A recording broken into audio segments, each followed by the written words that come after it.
Bonjour à tous et bienvenue dans cette nouvelle critique. Aujourd'hui, ça va être un peu particulier, vous allez voir pourquoi un peu plus tard. Parce qu'aujourd'hui, écoutez, on va parler du premier film de Baptiste Drapeau, Messe Basse. Donc, Messe Basse, qu'est-ce que c'est? Écoutez, c'est un thriller fantastique paranoïaque qui se passe principalement dans une maison. Ça raconte l'histoire de deux personnages. Une jeune étudiante qui va emménager chez une logeuse. La jeune étudiante est jouée par Alice Isaz. Et la logeuse est jouée par... fallait bien que j'ai un trou sur un nom, hein. Jacqueline Bisset, voilà, Jacqueline Bisset, qui est évidemment dans la nuit américaine.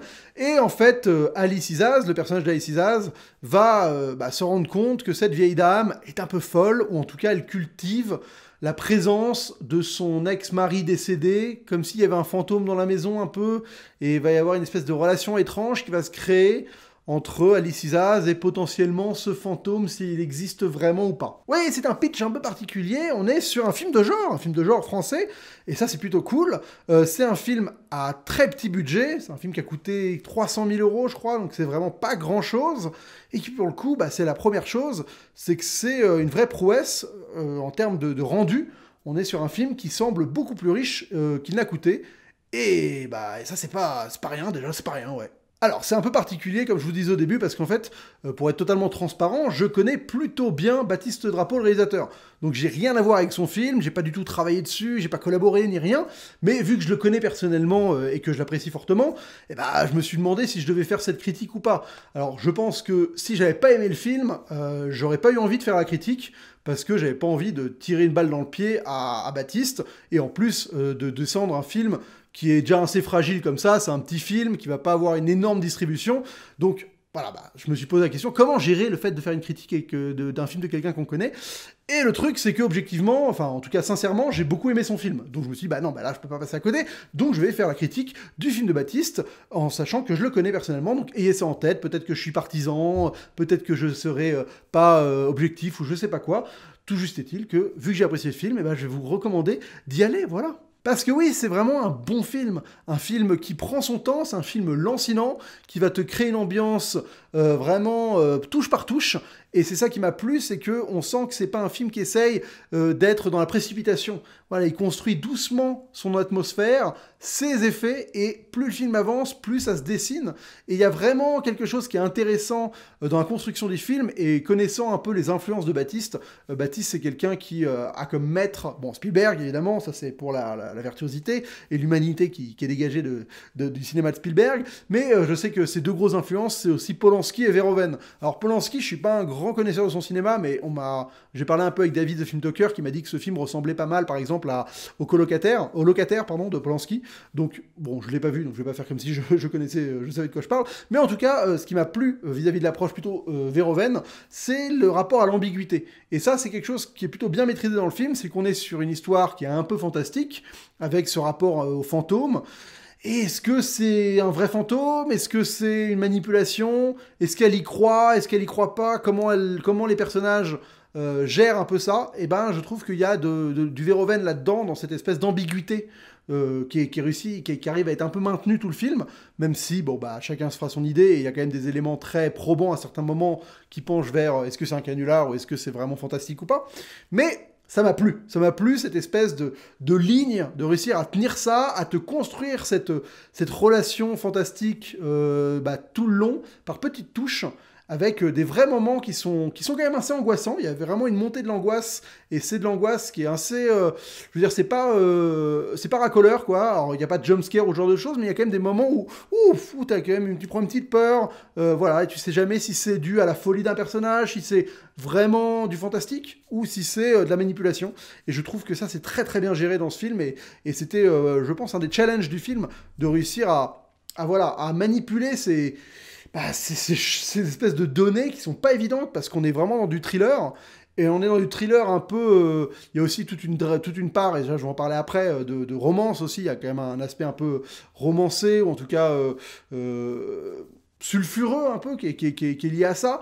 Et ça va être une autre partie qui est aussi bien gérée, mais en tout cas, voilà. l'ambiguïté liée au fantastique m'a beaucoup plu dans ce film. Autre gros point fort, c'est le casting et surtout la performance de Jacqueline Bisset, qui est assez impressionnante. C'est une actrice que je ne connais pas de manière contemporaine. Je la connais par La Nuit américaine et par les films de ces années-là, plus. Donc, de la voir dans ce rôle-là, je trouve elle campe très très bien son personnage. C'est quelqu'un qui a un accent anglais, donc tout de suite, une vieille dame avec un accent anglais, il y a une stature qui s'impose, et elle est supposée être un peu folle, et perturbante, et ça, elle l'incarne parfaitement. De l'autre côté, Alice Isaz, elle joue très bien aussi l'aspect un peu naïf du personnage, et se faire embarquer un peu dans ce truc, et y prendre goût. Alors, ce qui m'a plu dans le film aussi, je suis très très élogieux, mais bon, j'ai quelques griefs à faire vers la fin, mais bon, voilà, vous verrez. Moi, ce qui m'a plu dans le rapport au personnage d'Alice Isaz, c'est qu'elle incarne bien cette espèce de dichotomie avec le monde actuel. C'est une fille qui est en décalage vis-à-vis de la modernité du monde et qui aime pas les us et coutumes des jeunes aujourd'hui, et ce côté un peu vieillot, un peu refermé sur elle-même, un peu peut-être coincé qui va avec, je trouve qu'elle le véhicule bien dans ce film-là. Alors que bon, c'est une comédienne qui a prouvé d'autres choses dans d'autres films, et là, c'est assez subtil, ça, tu vois, il n'y a pas non plus d'éclat ou de scène qui nécessitent des espèces une performance très très soutenue, mais justement, elle tient sa partition de manière assez efficace tout le long. Alors, premier petit grief, j'avoue que dans ce rapport au fantastique, il y a quand même un peu un syndrome qui me pose problème dans le scénario, c'est celui du personnage à qui il arrive des événements particuliers qui ne les verbalise pas, ou en tout cas ne se pose pas les questions. Et c'est vrai que c'est troublant. Alors voilà, il y a ce rapport où tu arrives dans une maison et tu as potentiellement un fantôme, ou en tout cas la présence de quelqu'un qui est mort. Alors, bon, je spoil pas le film, mais je vous raconte vite fait, c'est que on va dire que la logeuse, elle l'entretient comme si le mari était toujours vivant et là, quoi. Donc c'est pour ça qu'on a ce rapport avec est-ce qu'il y a un fantôme, est-ce que c'est juste elle qui crée le truc. Et elle pose jamais la question, quoi. Le personnage d'Alice Isaz, il est jamais à se dire, mais vous êtes folle, ou enfin, tu vois, il y a un moment où tu as envie qu'elle verbalise un peu ça, cette situation de, mais je suis dans cette maison avec cette fille qui fait ça, et c'est bizarre. Et ça, elles le font jamais. Donc c'est plus, après, je sais pas vraiment à quoi qu'est-ce que ça apporterait qu'elle ait cette discussion, ou en tout cas qu'elle se confronte à cette situation de manière frontale, mais j'avoue que j'ai l'impression que ça m'a manqué, en tout cas en termes juste de logique de personnage. T'as quelqu'un à qui arrive ça, la personne, t'as envie qu'elle confronte la situation au moins une fois avant de peut-être se laisser embarquer dans quelque chose, quoi. Voilà. Bon, c'est un petit grief, hein. Et deuxième petit grief, j'en profite pour le placer, il y a un plan que j'ai trouvé un peu superflu et qui même en disait un peu trop. C'est un plan avec des pompiers, quand vous verrez le film, vous verrez. Je trouve qu'il n'est pas forcément le bienvenu. Il nous en dit beaucoup trop, et c'est dommage, parce qu'il arrive à un moment du film où on n'a pas besoin d'avoir cette information-là, et en plus c'est un point de vue tout de suite très extérieur à ce qu'on vit, et je le trouve un peu dommage. Et je me demande, je vais poser la question à Baptiste sur pourquoi il a mis ce plan-là, peut-être qu'il me répondra, parce que c'est vrai que c'est un plan un peu étrange, ouais, dans ce qu'il révèle, et ça, je trouve que ça anticipe quelque chose qui est un peu dommage, parce que on aurait pu le deviner sans ce plan-là, et il nous met beaucoup trop la puce à l'oreille, et c'est un peu dommage. En termes de mise en scène, c'est ça qui est pas mal, c'est que le film est pas un huis clos, mais presque, on est quand même dans une maison quasiment tout le film, et la mise en scène de Baptiste est assez élégante, faut le dire. C'est pas une mise en scène tape à l'œil, il y a un découpage qui est très soigné, avec peu de plans par séquence, mais juste ce qu'il faut. Il y a quelques plans qui font vraiment mouche. Il y a une plan... En fait, ce qui est intéressant, c'est qu'il y a deux mondes dans le film. Il y a le monde de la maison, qui est un monde assez naphtaliné, à l'ancienne, avec une ambiance donc posée. C'est là où je dis que le film est lancinant. C'est que c'est lent, on est au rythme de la vieille dame, un peu. Et il y a des moments qui sont... il y a surtout une fête qui est chez les jeunes. Et tout de suite, il adapte sa mise en scène. Elle n'a rien à voir entre les deux moments. Et c'est vrai que la mise en scène chez les jeunes, elle est beaucoup plus dynamique, beaucoup plus moderne. Et je trouve que c'est plutôt intelligent d'avoir, surtout pour un premier film, et Baptiste c'est quelqu'un qui est assez jeune, hein, il a 26 ans, donc ça c'est assez impressionnant, d'avoir réussi à se dire, je vais vraiment créer deux ambiances différentes et privilégier la modernité qui pourrait être ce que je ferais en termes de mise en scène normalement, juste pour ce petit moment du film qui symbolise la modernité, que le personnage principal refuse un peu, justement, et envers lequel le personnage a un peu une inversion. Donc ce qui est drôle, c'est que les conventions un peu de mise en scène moderne, avec des mouvements de caméra assez dynamiques, ce genre de choses, il y a une forme de... C'est quasiment montré comme étant quelque chose ouais, une perversion de la mise en scène. C'est plutôt intéressant. Alors que juste avant, dans cette séquence, il y a un très beau moment, justement, avec un moment romantique, où bah là, on est sur une bonne alchimie entre les deux. On est avec une mise en scène qui se veut moderne, avec des mouvements assez intéressants et quelque chose de très dynamique, mais avec justement un côté aussi lancinant, qui rappelle un peu ce qu'il fait dans la maison. Et donc, bah, c'est un moment un peu en suspension qui vient un peu couper le film en deux, justement, et qui symbolise, on va dire, avant une rupture importante pour le personnage principal. Donc je pense que c'est assez recherché ce qu'il a réussi à fournir. Donc le moment dont je parlais, c'est un baiser, hein, vous le verrez quand vous voyez le film, c'est un très beau moment, franchement ça fait partie de ces jolis baisers du cinéma. C'est assez simple, mais bah écoute, quand c'est bien fait, faut le dire. Voilà, donc je trouve ça plutôt bien fait de pas avoir fait une mise en scène où il s'est mis plus en avant que ça dans sa mise en scène, où il a pas essayé de faire le malin, quoi. Enfin, c'est débile, mais pour un premier film, surtout quand tu fais du fantastique, tu pourrais te tenter de faire des plans à effet beaucoup plus souvent, ou justement d'essayer d'en faire un peu plus, ou d'appuyer tes effets. Et là, tout est assez subtil,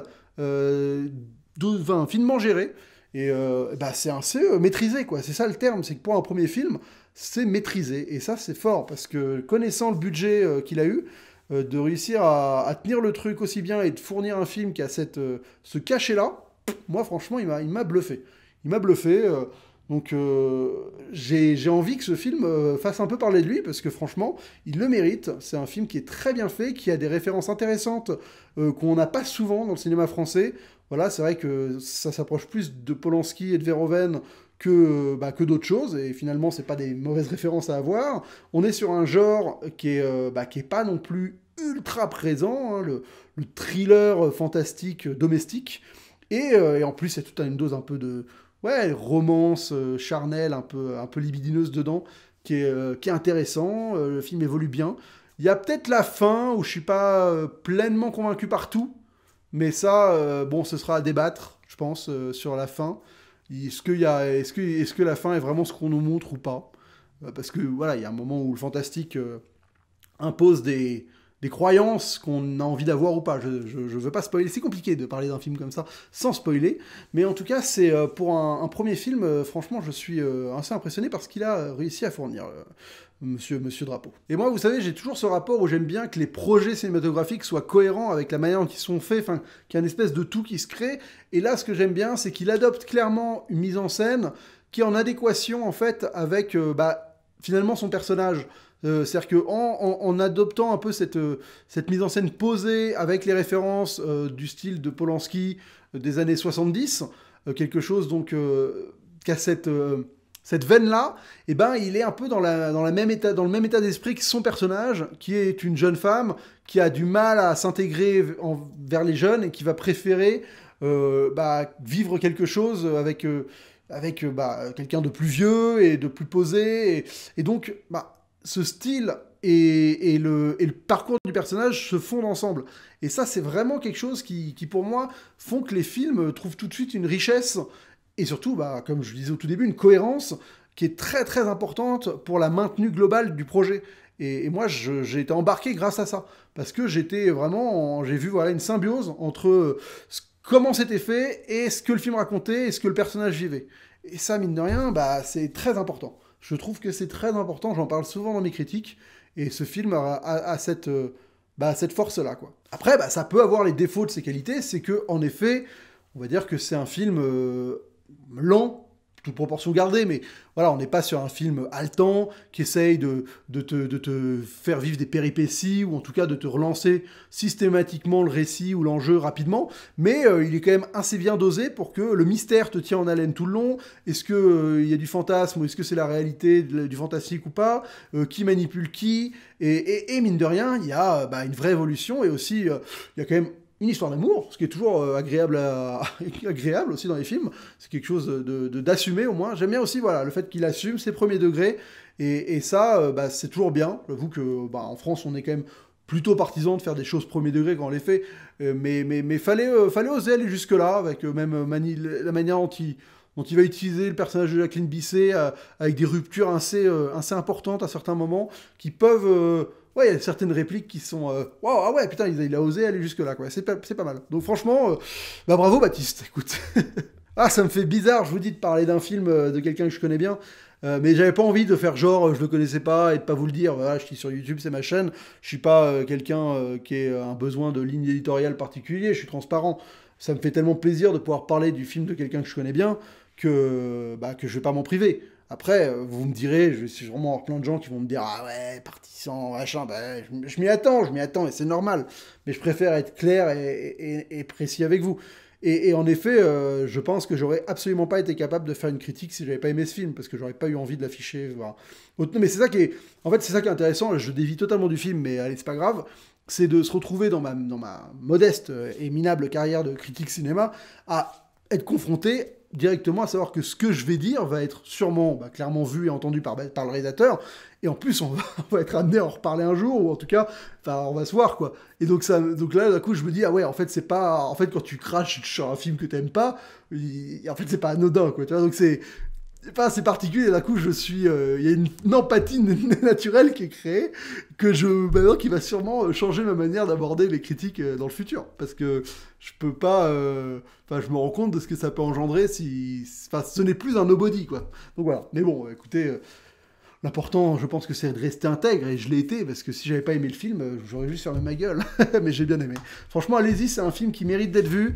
C'est une proposition de cinéma assez intéressante, parce que c'est à contre-courant de ce qui pourrait se faire en ce moment, avec un côté justement assez posé à l'ancienne, bien fait, et ça, franchement, c'est tout à son honneur d'avoir osé proposer ça, parce que quand on propose quelque chose en décalage, mais très bien fait, finalement, c'est une forme d'innovation.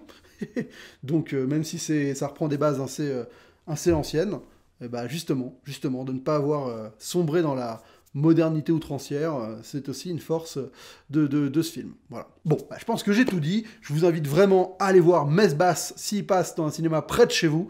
Dites-moi ce que vous en avez pensé dans les commentaires.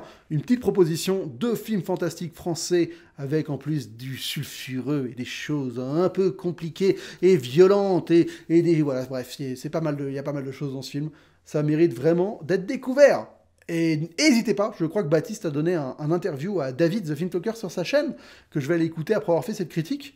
Donc n'hésitez pas aussi à aller voir l'interview de Baptiste sur la chaîne de David, parce que voilà, au moins vous avez... il va peut-être vous donner encore plus envie d'aller voir son film, et ça, ce serait cool. Bon, on se retrouve très vite pour une prochaine, et d'ici là... Non, pas d'ici là, j'ai une dernière annonce à faire qui n'a rien à voir avec tout ça, mais je la fais quand même, je vais la faire à chaque vidéo, maintenant, faut pas que j'oublie, vraiment. J'ai l'immense honneur et la chance d'organiser et de présenter la projection de Almost Famous en version Director's Cut, la Untitled Cut, à Paris, au Club de l'Étoile, le 12 septembre, c'est un dimanche, à 19 h, donc voilà, je vous convie, le lien sera dans la description pour réserver vos places si vous voulez. C'est la première fois que le film sera diffusé en France, donc c'est 2h40 de pur bonheur, ce sera en plus en 4K, c'est donc là vraiment, c'est extraordinaire, parce que la copie 4K a été refaite pour les 20 ans du film, donc voilà, pour l'occasion, on projette Almost Famous au Club de l'Étoile, et il y aura une vidéo essai projetée ensuite sur le cinéma de Cameron Crowe. Voilà, donc ça vous donne toutes les raisons de venir voir ce film, on débattra du film ensuite et tout, ce sera une soirée sous le thème du rock et du cool. Venez, le 12 septembre, Almost Famous en 4K, Untitled Cut, ça vaut vraiment la peine, donc j'espère vous voir, dites-moi si vous venez, comme ça je vous ferai, bref, on se verra, quoi, ce sera cool. Je vous embrasse, on se retrouve très vite pour une prochaine vidéo, et d'ici là, bonne toile!